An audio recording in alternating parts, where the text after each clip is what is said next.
Hello friends, स्वागत है आप सबका अपने यूट्यूब चैनल आर्या एजुकेशन पे। आज है 30 अप्रैल 2025 और आज से रिलेटेड जितने भी इम्पोर्टेंट क्वेश्चंस बन सकते हैं वो आज इस वीडियो में डिस्कस करूंगी। तो चलिए शुरू करते हैं आज का पहला क्वेश्चन। ये है आज का पहला क्वेश्चन।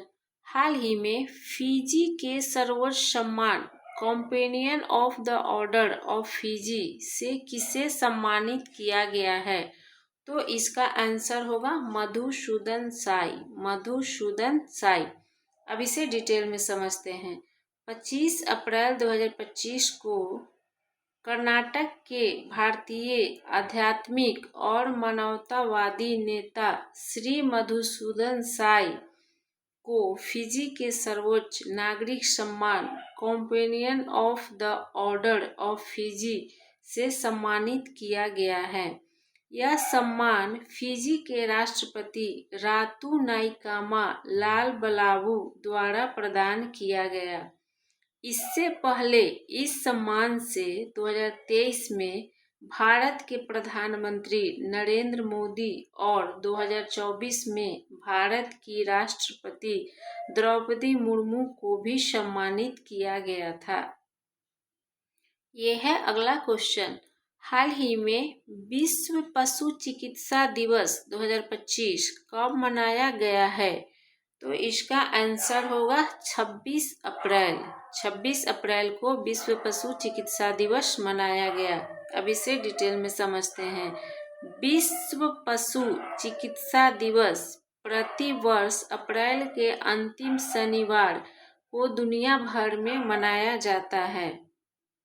2025 में 26 अप्रैल को मनाया गया है। इसका मुख्य उद्देश्य पशु स्वास्थ्य, पशु चिकित्सा विज्ञान, पशु कल्याण और सार्वजनिक स्वास्थ्य में पशु चिकित्सकों के योगदान के प्रति जागरूकता बढ़ाना और उनके कार्यों का सम्मान करना है।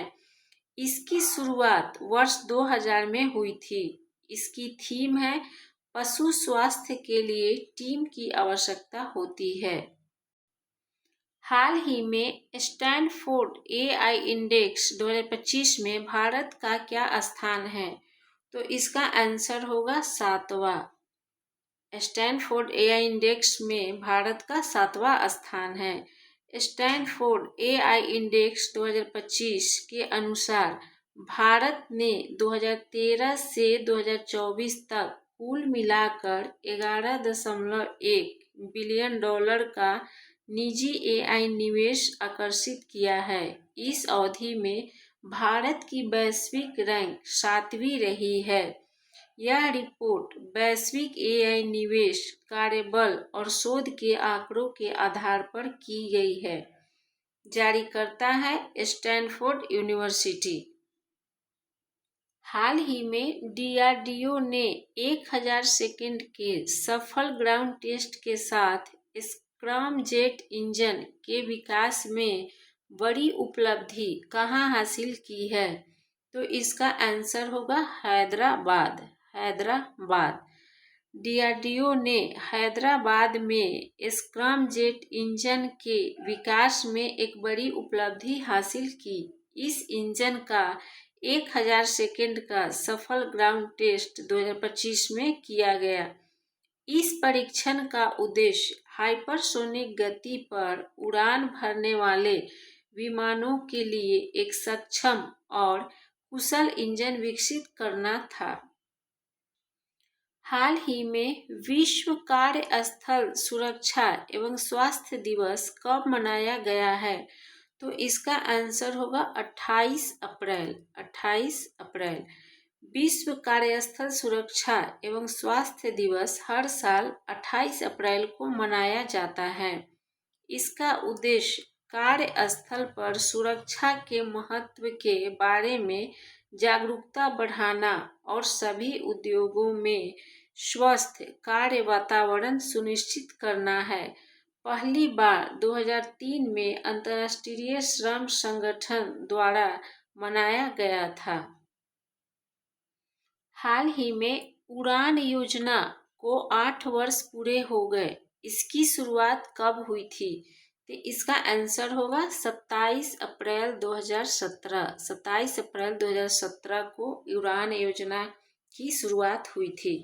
अब इसे डिटेल में समझते हैं। उड़ान योजना की शुरुआत 27 अप्रैल 2017 को प्रधानमंत्री नरेंद्र मोदी ने शिमला एयरपोर्ट से की थी। योजना का मुख्य उद्देश्य छोटे शहरों को हवाई नेटवर्क से जोड़कर हवाई यात्रा को किफ़ायती बनाना है।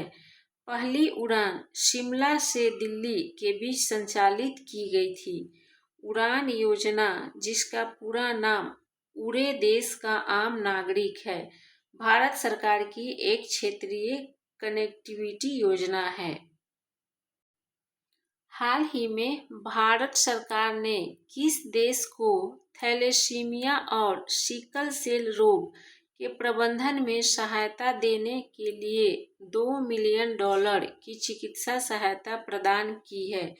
तो इसका आंसर होगा नेपाल। नेपाल। भारत सरकार ने नेपाल को $2 मिलियन की चिकित्सा सहायता भेजी है। चिकित्सा सहायता में थैलेसीमिया और सिकल सेल रोग से पीड़ित रोगियों के इलाज के लिए टीके और दवाइयाँ शामिल है।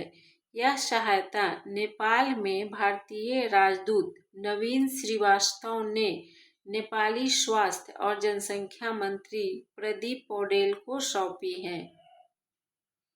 हाल ही में कहाँ आयुष्मान वय वंदना कार्ड लॉन्च किया गया है? तो इसका आंसर होगा नई दिल्ली। नई दिल्ली में आयुष्मान वय वंदना कार्ड लॉन्च किया गया है। हरदीप सिंह पुरी ने दिल्ली की मुख्यमंत्री रेखा गुप्ता के साथ मिलकर नई दिल्ली में दिल्ली वासियों के लिए आयुष्मान वय वंदना कार्ड लॉन्च किया है। यह योजना 70 वर्ष या उससे अधिक आयु के सभी वरिष्ठ नागरिकों को उनकी सामाजिक आर्थिक स्थिति की परवाह किए बिना उन्हें 5 लाख रुपए का निःशुल्क स्वास्थ्य बीमा प्रदान करती है। हाल ही में चर्चा में रहा महुआ दानर वुल्फ सेंचुरी किस राज्य में स्थित है? तो इसका आंसर होगा झारखंड। झारखंड के लातेहार जिले में स्थित महुआ दानर वुल्फ सेंचुरी भारत का पहला और एकमात्र भेड़िया अभयारण्य है जो भारतीय ग्रे वुल्फ के संरक्षण के लिए समर्पित है। और ये है झारखंड से रिलेटेड कुछ पॉइंट। सरहुल महोत्सव झारखंड में मनाया गया। प्रधानमंत्री नरेंद्र मोदी ने झारखंड में धरती आबा जनजातीय ग्राम उत्कर्ष अभियान की शुरुआत की। झारखंड में गुटखा और पान मसाला पूर्ण प्रतिबंध लागू किया गया है। हाल ही में भारत ने किस देश के साथ 26 राफेल मरीन फाइटर जेट खरीदने के लिए समझौता किया है? तो इसका आंसर होगा फ्रांस। भारत ने फ्रांस के साथ 26 राफेल मरीन फाइटर जेट खरीदने के लिए समझौता किया है। भारत ने 28 अप्रैल 2025 को फ्रांस के साथ लगभग $7.4 बिलियन की सरकारी स्तर की डील पर हस्ताक्षर किए। इस समझौते के तहत भारतीय नौसेना के लिए 26 राफेल मरीन फाइटर जेट खरीदे जाएंगे। और ये है फ्रांस से रिलेटेड कुछ पॉइंट। फ्रांस में दुनिया का सबसे बड़ा सफ़ेद हाइड्रोजन भंडार खोजा गया है। भारतीय नौसेना ने फ्रांस के साथ वरुण अभ्यास का आयोजन किया। फ्रांस के राष्ट्रपति को ओलंपिक ऑर्डर से सम्मानित किया गया है। तो ये रहा आज का करेंट अफेयर्स जो आपके सारे एग्जाम्स के लिए बहुत ही इम्पोर्टेंट है।